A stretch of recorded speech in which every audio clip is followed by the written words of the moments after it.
titre de cette édition, le marché du travail africain, déjà impacté négativement, se voit prédire un avenir sombre. Pourtant, la main-d'œuvre jeune de l'Afrique connaît une très forte croissance en chiffres absolus. Comment rendre le cajou ivoirien plus compétitif et conquérir notamment les marchés britanniques et européens? Eh bien, la Côte d'Ivoire vient de se doter d'une nouvelle usine de transformation de noix de cajou, le CITA. On en parle dans quelques instants. Puis à Yopougon-Niogon, quartier Azito, les usagers depuis plusieurs mois rencontrent des difficultés. L'axe principal qui mène au quartier Azito est dans un état de dégradation accrue. Une situation difficile pour les automobilistes et les usagers. Voilà pour la une ce soir. Merci de nous rejoindre sur UFC Africa TV. Bonsoir et bienvenue. Le marché du travail africain est-il en train de s'assombrir? En tout cas, c'est ce que prédit l'Organisation internationale du travail, OIT, après l'avènement du coronavirus et de la main-d'œuvre des jeunes Africains qui connaît une très forte croissance en chiffres. Enquête et précision avec Henri Yamki. La population africaine compte beaucoup de jeunes exposés à très peu d'emplois. Voici toute la réalité selon l'OIT. En raison de la forte croissance démographique sur l'ensemble du continent, les jeunes âgés de 15 à 24 ans devraient être au nombre de 283 millions d'ici à 2030 pour la seule Afrique subsaharienne, soit 3 fois plus qu'en 1990. Selon les statistiques, l'Afrique est la région où le PIB par habitant est de loin le plus faible au monde. Sur le continent, 53% des travailleurs vivent dans la pauvreté, c'est-à-dire dans un ménage dont le revenu quotidien par habitant est inférieur à 2000 francs CFA, ce qui reflète le faible niveau de richesse et sa répartition très inégale. À titre de comparaison, le taux de pauvreté au travail en Asie et dans le Pacifique est nettement inférieur, soit 18%. On estime que 85% des travailleurs africains sont employés de manière informelle, ce qui signifie qu'en moyenne, ils ont un accès limité à la sécurité sociale. À Madagascar, la nouvelle a été officialisée par le président. Le pays est quasiment sorti de la pandémie de coronavirus. Il compte à ce jour 16 000 cas officiels pour 238 décès et un taux de guérison de 96% selon les autorités. Le gouvernement a notamment distribué sur l'île plus de 7 millions de doses de Covid organiques censées lutter contre la propagation du virus.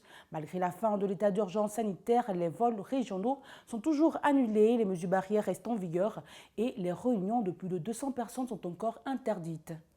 Un mot pour la technologie. Le Tchad vient de signer le décret rendant effectif la portabilité des numéros mobiles. Pour la mise en œuvre de la portabilité des numéros, un dispositif adapté sera mis en place pour permettre aux consommateurs de conserver leur numéro en cas de changement d'opérateur. Avec ce décret, le numéro devient une propriété de l'utilisateur. Denis Kouman. La portabilité d'un numéro de téléphonie mobile est la possibilité qui est offerte aux consommateurs de changer d'opérateur mobile sans pour autant changer de numéro. Ce principe qui donne un plus large choix de services aux consommateurs et qui soutient la libre concurrence dans le marché des télécoms est aujourd'hui adopté par plusieurs pays africains. De manière technique, c'est une interconnexion déguisée qui nécessite au préalable que les opérateurs qui y sont soumis partagent leur réseau pour permettre aux clients de faire le choix. Le Tchad devient ainsi le 5e pays africain à adopter cette réglementation préconisée par l'Union internationale des télécommunications. Selon les autorités, les opérateurs tchadiens sont tenus en toute urgence de prendre au préalable toutes les dispositions nécessaires afin de permettre l'interconnexion de leur réseau aux dispositifs qui seront mis en place et de respecter les délais indiqués dans le calendrier de sa mise en œuvre. Depuis de nombreuses années, les femmes noires de différentes pigmentations expriment leur désarroi face au manque de produits de beauté pour les peaux les plus foncées. Elles militent pour pousser l'industrie des cosmétiques à servir toutes les teintes. À Perth, en Australie, une maquilleuse zimbabwéenne a créé ses propres ateliers de maquillage où la beauté de toutes les nuances est célébrée. Aujourd'hui, dans les grandes comme dans les petites villes, certaines jeunes femmes à la peau foncée doivent se diriger vers les boutiques spécialisées pour ensuite payer un panier au montant plus élevé. La Côte d'Ivoire vient de se doter d'une nouvelle usine de transformation de noix de cajou, le CITA. Le centre d'innovation et de technologie de l'Anacard est aussi un centre de formation pour la main-d'œuvre, mais également un centre de conseil et d'expertise, suivant ce commentaire de Henri Yamki.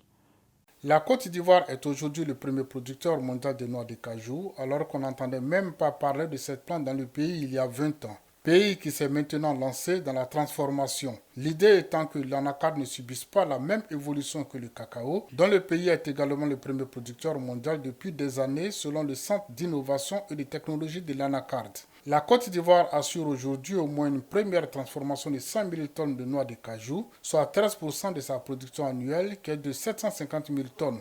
Le CITA n'est pas qu'une usine de transformation, c'est aussi un centre de formation pour tous ceux qui veulent investir dans la filière. Une ambition qui, à n'en point douter, sera bénéfique aux producteurs. Le CITA estime à 20% de plus-value sur la production, 40% au niveau de la transformation et 40% au niveau de la distribution. Installé à Yamoussoukro, le site emploie aujourd'hui 150 personnes, dont une majorité de femmes. Tout cela est bénéfique pour les familles des employés et des producteurs. Ce sont plusieurs appareils du système de production d'eau potable du village Papékou qui ont disparu. Le flotteur, la pompe doseur et l'agitateur, tous emportés par des individus non encore identifiés. Prévant ainsi environ 8000 habitants de cette localité et de Kokwézo d'eau potable. Le compte rendu avec Ténicoman. Selon Afi Jérôme, technicien à la SODECI en charge des ouvrages et des installations électriques à Papékou, c'est une armoire de production qui regroupe plusieurs appareils dont le flotteur qui a été emporté. Les voleurs sont également partis avec la pompe doseur qui sert à préparer les produits pour lutter contre tout corps étranger présent dans l'eau de consommation et le neutraliser. L'agitateur, cet instrument qui mélange les produits injectés dans l'eau pour la débarrasser de toute impureté, a été le troisième appareil dont se sont emparés les malfrats. Selon le technicien de la SODECI, ces voleurs sont des professionnels parce qu'ils ont pu isoler facilement des appareils qui fonctionnent avec du courant alternatif de 480 volts en sectionnant tous les câbles reliés à la basse tension. Après le constat d'usage, la brigade de gendarmerie de Ouagaïou a ouvert une enquête pour mettre hors d'état de nuit les malfrats. Pour l'instant, ce sont des camions-citernes qui ravitaillent la population en eau potable. À Yopougon-Niangon, vous pourrez constater la dégradation accrue de l'axe principal du quartier Azito. Difficulté de déplacement, bouchons à n'en point finir, ou même accrochage entre véhicules. C'est le quotidien des usagers de cette route depuis plusieurs mois. Reportage sur place de Christian Gokra.